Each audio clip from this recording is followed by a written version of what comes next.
कहते हैं ना सहने लोग कि अगर एक मछली को पानी से बाहर निकाल दिया जाए तो तड़प तड़प कर मर जाती है, वही समाज को अगर सारे हक अधिकार जल जंगल जमीन से वंचित किया जाए तो ये भी समाज तड़प तड़प कर मर जाएगी। हमको समझना होगा, इस समाज को समझाना होगा। हमारे ऐसे जितने आज महान क्रांतिकारी है, चाहे वो बिरसा मुंडा हो, टंट्या भील हो, राघव जी भांगरे हो, चाहे रानी दुर्गावती हो, ऐसे तमाम हमारे सैकड़े क्रांतिकारी जिन्होंने समाज के लिए संघर्ष किए हैं, ऐसे हमारे युवाओं को बनाना पड़ेगा। हमारे ऐसे बहन बेटियों को हमको तैयार करना पड़ेगा। आज दिन प्रतिदिन ऐसे कई जल्लाद घूमते हैं, हमारे बहन बेटियों के अंदर शोषण होता है। ऐसे हमारे बहन बेटियों को रानी दुर्गावती ऐसे सासी का बनाना पड़ेगा हम लोगों को, ताकि ऐसे जल्लादों को ऐसे उन्होंने किस प्रकार से मुगलों के सामने उन्होंने अकेले लेडीज ने किस प्रकार से मुकाबला किया है, ऐसा हमको समाज को बनाना पड़ेगा। ऐसे लड़ाकू समाज हम लोगों को बनाना पड़ेगा, हमको युवाओं को लड़ाकू बनाना पड़ेगा। अगर ये समाज ऐसा ही धीरा धारा सीधा साधा रहा तो समाज को खत्म करने के लिए जो आज मनुवादी लोग बैठे हैं इनको कोई ज्यादा समय नहीं लगेगा। आज शिक्षा को देके आज शिक्षा को खत्म करने का प्रयास कर रहे हैं, आज शिक्षा को खोखला कर दिए हैं। आज पहली से लेके 8वीं 9वीं तक हमारे बच्चों को ऐसे ही पास किया जाता है।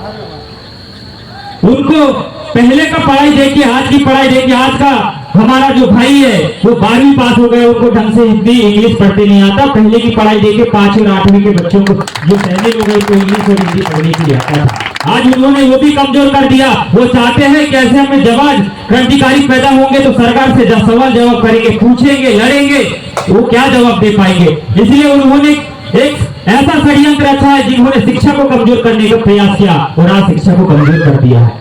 आज गवर्नमेंट संस्थाओं को बंद करके प्राइवेटकरण किया गया है। हमारी इतनी बड़ी हैसियत नहीं होती कि हमारे बच्चों को हम प्राइवेट में पढ़ा सकते हैं।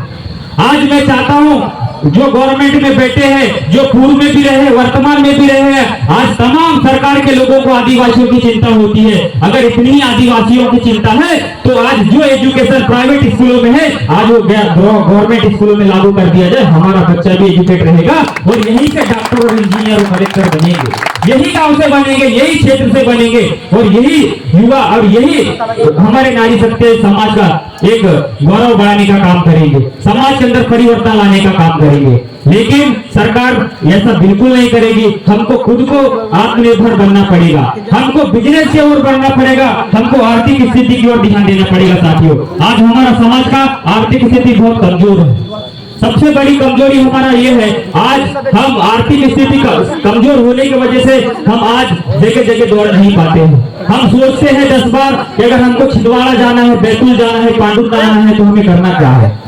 हमको बड़ी मुश्किल से पेट और सारी चीजों की व्यवस्था करना पड़ता है। हमें ऐसे आर्थिक स्थिति की ओर भी हमें ध्यान देना है। हमको हर तरफ से समाज को मजबूत करते हुए लेके जाना है। आज हम देख रहे हैं पांडुना के अंदर, छिंदवाड़ा के अंदर, देश के अंदर सीआरपीसी आईपीसी धारा लगाकर हमारे छोटे छोटे निर्दोष भाइयों को थानों में डाला जाता है। उनको बेवजह जुल्म कबूल करके उनको जेलों में डाला जाता है। आज देश के अंदर सबसे ज्यादा हमारी बहन बेटियां हमारे आदिवासी भाई जेलों के अंदर है, लेकिन इनके लिए कोई आवाज नहीं उठा पाते। सबके लिए संविधान ने एक अपना अपना अधिकार दिया है, लेकिन हमारे भाइयों को संविधान अधिकार का ज्ञान ना होने के कारण, इनको कानूनी ज्ञान नहीं होने के कारण, ये बोल नहीं पाने के कारण आज जो लोग हमारे नौकर थे वो हमारे ऊपर बैठ के हमारे भाइयों को जेलों और थानों में ठूसने का काम कर रहे हैं। आपको ऐसा बनना पड़ेगा। आप इस देश के मालिक हो, आपको समझना पड़ेगा।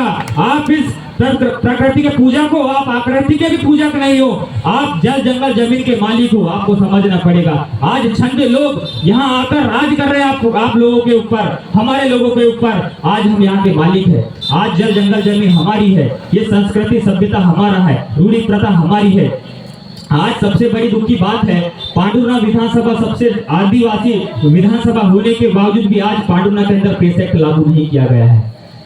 सरकार जानती है जिस दिन जहां 90% आदिवासी निवास करते हैं वहां पर अगर पेस एक्ट लागू किया जाए तो आदिवासी क्षेत्रों में खुद का स्वशासन चलता है। वो जो चाहे वो कर सकते हैं, वो जिनको गांव में अंदर घुसने का अनुमति दे सकते हैं वो आ सकता है। लेकिन ये जानते हैं अगर जिस दिन ऐसा हो जाएगा तो इनका चट्टा पट्टा चलना बंद हो जाएगा। ये सारी चीजों को समझ चुके हैं। ये हमको हर चीजों से वंचित करने का काम कर रहे हैं। और हमारे युवा, अभी एक दादा ने जैसा नशा उसमें बोला, सही बात है। आज हमारे जितने भी युवा साथी हैं बहुत ज्यादा उस ओर आकर्षित है, और वो चीजें उधर जाने की वजह से हम आज समझ नहीं पा रहे कि हमारा मिशन क्या है, हमारी लड़ाई क्या है, हम हमारी आने वाली कौम को हम कैसा बचाएंगे। ये साथियों, आज ये लड़ाई मेरी लड़ाई नहीं है, ये लड़ाई दादा की लड़ाई नहीं है, लोगों की आपकी लड़ाई नहीं है, ये हमारी लड़ाई आने वाली कौम को बचाने की लड़ाई है।